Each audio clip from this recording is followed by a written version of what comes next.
just watching his transformation, like you connected with Bruce Wayne on a whole new level, because you always connected with Batman, but never really with Bruce Wayne. Know what I mean? Yeah, they didn't really. Yeah, I mean, because the past movies didn't really dive into Bruce Wayne. Exactly. And I think there was more layers to Bruce Wayne. I mean, let's face it, Bruce Wayne. And if you really look at it, Bruce Wayne is the one with the problems. Yeah, exactly. He's the one with the problems. He's the one that, he's the one that decided, I need an alter ego to deal with my problems. Oh, yeah. But it was good to see that they finally properly showed that Bruce Wayne is the mask. Yeah. You know, that's not really him. Which that was really awesome to see. I feel like what was it in the actual Mask movie where he's like, we all wear masks. I fucking love that movie. I know no one can see this. I know no one can see this because we're only audio, but give it out. Yeah. I'm sorry if he's going to laugh really hard at this, and I'll explain what it is in a minute. But while we do that,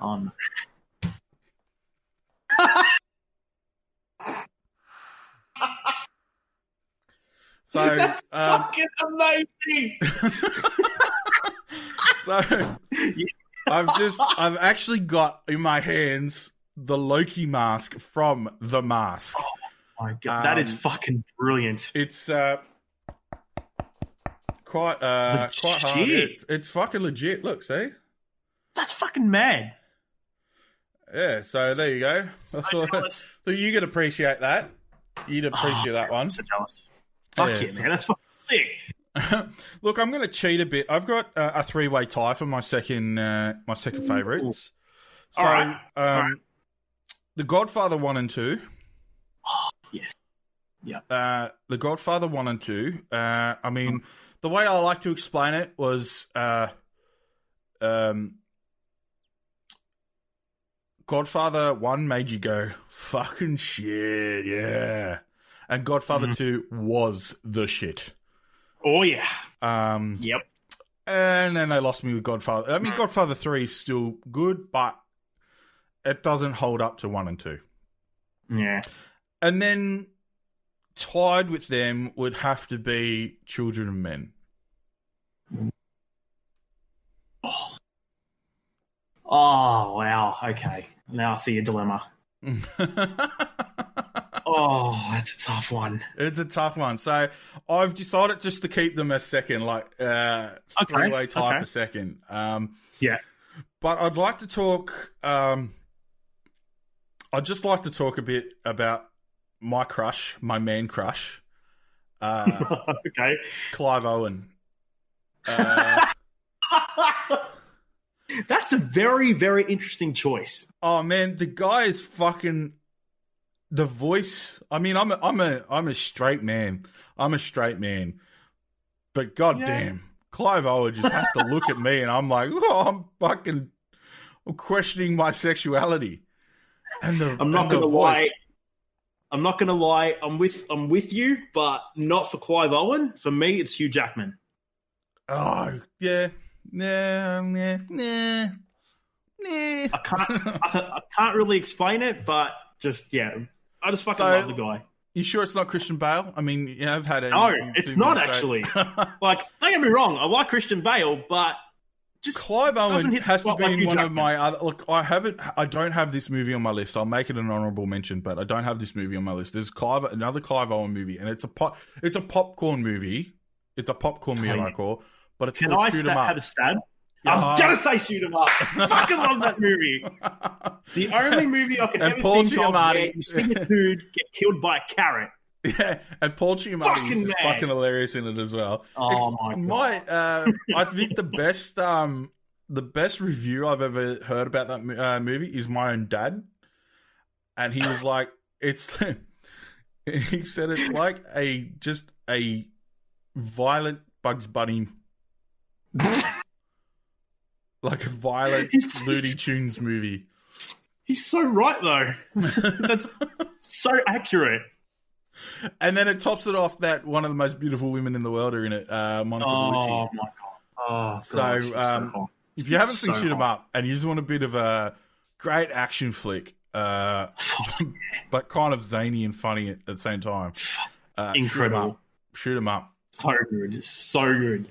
So, what's your third on the list? So third on the list, I'm gonna have to give it. I'm gonna have to give it to Rocky IV. Rocky IV.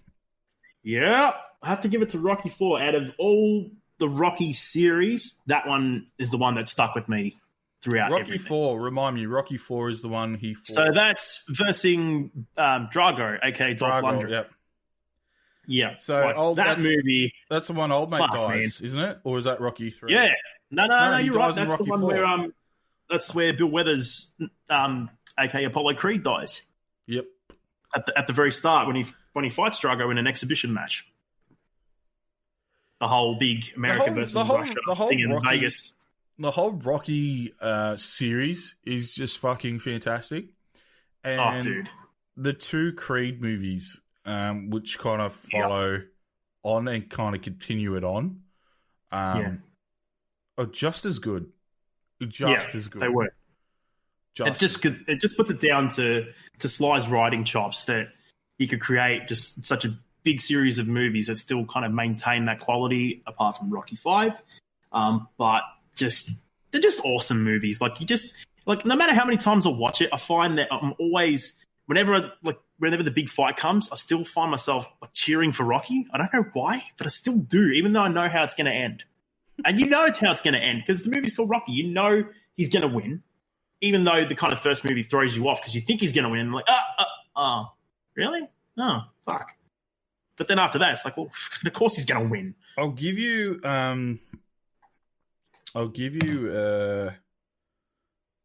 little fact about that, and I don't know if you know about this, but Rocky IV, when it was being filmed, Rocky wanted it to look as real. Sylvester Stallone wanted to make it look as real as possible. So he actually said to Dolph Lundgren, we'll actually hit each other. Like actual real punches.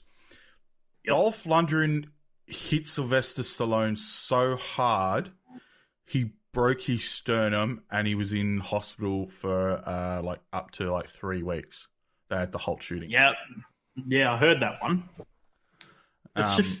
Again, Sly, man. He doesn't fuck around. And to think of where that is today, that series, and to think that he was living in his car when he wrote Rocky. Yeah, exactly. And he was homeless.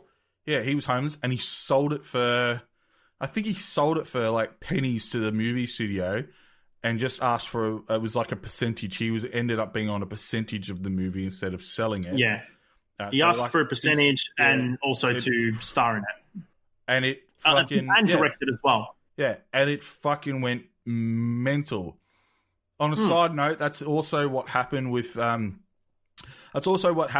Hanks with Forrest Gump. So Tom Hanks wasn't actually paid to be on Forrest Gump. He asked for points. Percentage points. And the movie ended up making... fucking a mozza, and he ended up making over $50 million just on box office points. So, I mean, what was it? Was still Spielberg? He didn't take money to direct Jurassic Park. That's right. He took some points, and then George Lucas didn't take any money for Star Wars. What he did was he sold Star Wars off and then said, I want the rights to all the merchandise. Wasn't it? Yeah, merchandise. Right. Yeah. So and he's made fucking a lifetime just on the merchandise. Fuck. So that was your movie. All right, so my next one, I'm not sure if you've watched this either, but this has got to be probably my favourite. I've got this third on the list, but it's probably my number one. It's a movie I can go back and watch, and I could probably every word of the movie out. And it's an Australian movie, and it's called Hercules Returns. I've heard of this one. All right.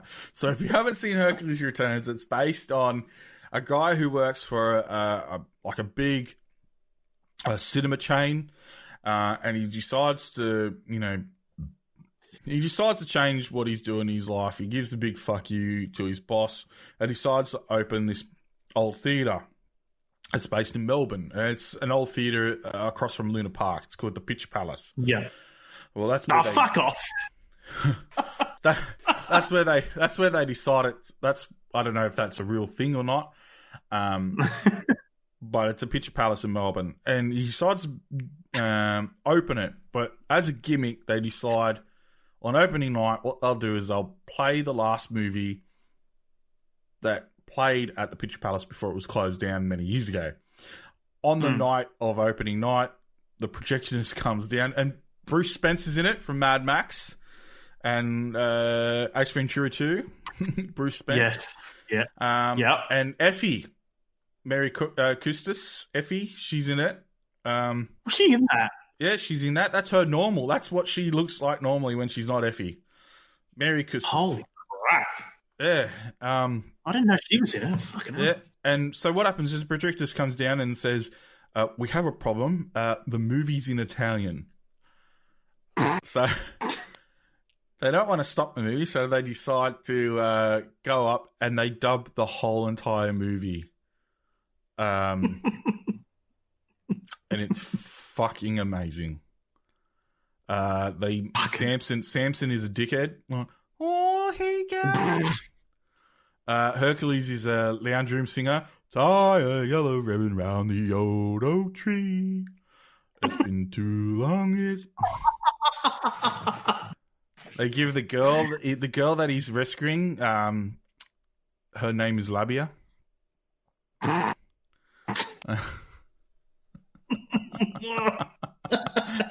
And her boyfriend is called Testiculi. So, give you an idea of what that's about.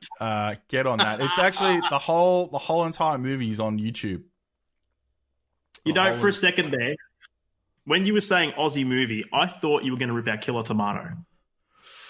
You know what? I've seen that. That movie's just as bad. Have you seen that movie about that fucking killer loose fucking wheel? The tire? Oh, Tire. Yeah, is it just called Tire? It just fucking rolls around and kills people. I've seen a bunch of the trailers. I can't bring myself to watch it. It just looks too stupid. But I know that at some point I'm going to watch it. Hercules Returns. All right. This is your last one, wouldn't it be? I think so. I've got quite a few. I got quite a few honourable mentions as well that we'll talk about. So looks like cool. This episode might go a little longer, guys, but deal with us if you're enjoying it. So what's your next one? Oh, now this one was a tough one. I was trying to nail it down, but I was struggling with this one. But I had to give it to it was a tie between two. Now you listened to my last one, so you're going to know why I picked these two. It was between Tango and Cash. Fuck, I only watched that like 2 days ago. Fucking amazing movie. They need to do a number 2. They need to do a follow-up. Like they do, but then they don't, because doing them now just like, oh god. Yeah, but I reckon it'd be funnier to see the older Tango and Cash and how they're going. Can you imagine the fucking just the firefights in that movie? That would be fucking brilliant, dude. And the one that I tied with it is Who Framed Roger Rabbit? Fuck. Yeah. That movie. Fuck, it's still. I was about to say, oh well, it's got to be Roger Rabbit because it's got action and comedy. But then so does Tango and Cash. But I mean, it's a more adult comedy. But, yeah, it's a different style of comedy. If I'm being honest to myself, if I had both of them in front of me and I said I could only watch one, I'd have to go Roger.